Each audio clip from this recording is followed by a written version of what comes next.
Sudah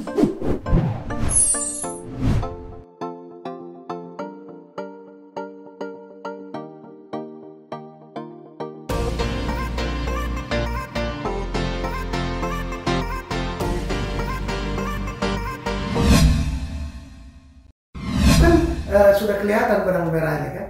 Nanti selanjutnya akan dilakukan pengembangannya.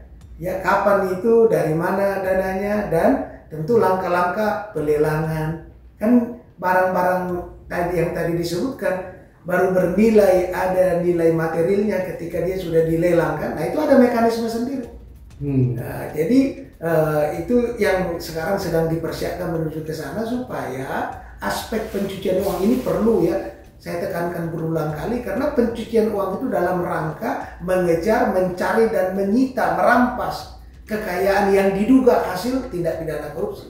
Ada yang coba macam-macam merampas, sidik, tangkap, penjarakan. Uang hasil kejahatan itu kembalikan ke negara untuk digunakan bagi sebesar-besarnya kemakmuran rakyat. Tak peduli siapapun dia. Ya, itu adalah konsekuensi dari tindak pidana korupsi.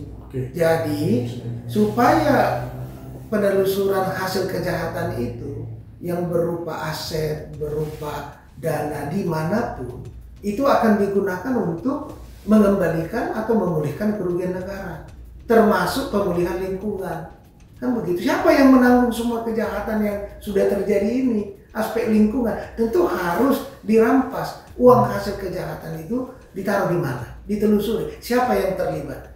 Jadi mau berapa lapis pun pencucian uangnya, pada akhirnya itu akan bisa ditelusuri, bisa dilacak, dan menurut hukum tentu ini yang harus dilakukan langkah-langkah pro justisianya, termasuk tadi saya katakan penelusuran aset dan tindak pidana pencucian uang. Itu satu rangkaian, ya, supaya penyidik bisa merampas kekayaan hasil korupsi, maka penelusuran tindak pidana pencucian itu menjadi sangat penting. Karena kerugian materialnya sudah terjadi. Kan tidak mungkin ada kerugian negara terjadi, ya, yang tidak disertai dengan kemana, ya, kerugian negara itu digunakan, hasil tindak pidana korupsi itu yang menimbulkan kerugian negara. Di mana sekarang barang itu? Apakah barang itu ditransaksikan dengan tindak pidana pencucian uang dalam bentuk, ya, aset, dalam bentuk macam-macam, ya, barang-barang atau apapun. Nah, itu yang selanjutnya akan diklasifikasi, diklarifikasi, sehingga jelas dari semua tindak pidana korupsi dari sebuah akan kelihatan pencucian uangnya dan perampasan, penyitaan untuk mengamankan, ya, kerugian negara itu. Kalau nanti proses hukumnya sudah berjalan, pengembaliannya ada kepastian dari penyitaan dan perampasan tadi. Ya, memang kan sekarang itu era penegakan hukum khususnya tindak pidana korupsi itu tidak hanya berhenti di tindak pidana korupsinya saja. Karena makin dirasakan kalau hanya menangkap para tersangka itu lalu uangnya tidak kembali, kan ini sangat ironis, ya, karena kerugian negaranya sangat besar. Jadi satu aspek kejar tersangkanya dapat, tindak pidana korupsinya, ya, itu baru yang kemudian ditelusuri pencucian uangnya. Kemana hasil kejahatan itu digunakan, untuk apa, oleh siapa, kapan, di mana, di dalam dan di luar negeri, itu pasti ditelusuri. Karena tren perkembangan hukum modern begitu, tidak hanya sekadar pembalasan, penindakan fisik saja, tetapi konsekuensi dari pencucian uangnya. Dan itu yang sekarang dikerjakan oleh tim penyidik jaksa dari kejaksaan. Saya nggak mau melihat latar belakang siapapun, nggak mau melihat. Pokoknya yang penting ini mereka sama-sama sedang, silakan. Jadi saya nggak ngelihat bahwa dia itu apa sebagai artis, enggak. Yang penting mereka cocok, ya saya ini terusin dah. Ini namanya yang mereka mau nikah mereka kan, ya kita dukung aja. Ya kalau orang tua ya pasti kan mau mengarahkan ke kebaikan.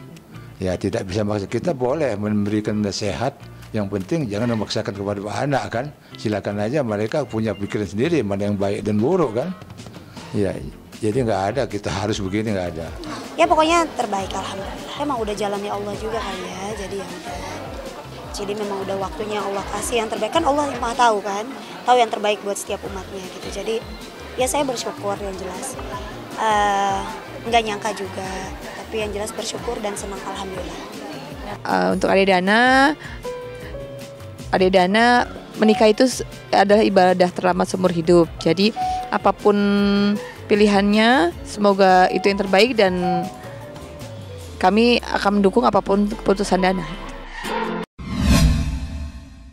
Cewek sedikit sih, cuman ya sudahlah, mau gimana lagi kan. Aku menutup rapat-rapat untuk kewarasan aku sih, karena untuk apa dikorek lagi luka yang dulu. Kalau buat aku, meskipun aku menerima ya, cuma rasanya kayak nggak adil aja, kayak dia masih ada sedangkan Lauranya udah nggak ada gitu. Dan dia udah balik lagi deh ke kehidupan dia yang seperti biasanya dia dulu. Sedangkan kita aja sebagai keluarga nggak bisa ngejalanin hidup seperti dulu lagi gitu loh. Karena kan kita meskipun sehari-hari mau coba hidup normal, tapi kan tetap aja di pikiran kita masih ada berdukanya itu loh. Menurutku berdukanya kan juga gak mungkin setahun 2 tahun, berduka kayak gini pasti seumur hidup sih. Sulit sih, rasanya aneh banget. Karena biasanya tuh kalau ada apa-apa kan aku pasti ceritanya ke dia ya. Jadi sekarang karena nggak ada ya udah aku tulis di buku sendiri, cerita sendiri aja gitu, atau nggak sama teman-teman. Ya sebisa mungkin aku pindah ke apa ya, kesedihan aku arahin ke hal yang positif aja lah gitu. Masih banget rindu itu udah pasti setiap hari, pasti rindu, pasti kepikiran setiap hari. Cuman kayak sekarang aku udah mulai bisa hari per hari dijalanin pelan-pelan, dijalanin, jadi kayak nggak dibikin sedih tapi ya udah untuk mengenang memorinya aja gitu. Kayak nonton film bareng, terus kayak cerita-cerita, kadang kita tuh suka bangun sampai pagi cerita-cerita aja, kayak sharing-sharing pengalaman apa yang pernah terjadi gitu loh. Terus kayak udah sih itu aja, kayak itu berharga banget. Terus juga kayak apa ya, kayak aku bakalan, kalau aku bisa ketemu dia lagi pasti aku mau ceritain kayak semuanya yang udah terjadi pas lagi nggak ada dia gitu. Semoga apa ya dipelajarin aja lah apa yang udah terjadi, nggak bisa diapa-apain lagi. Yang udah terjadi ya udah.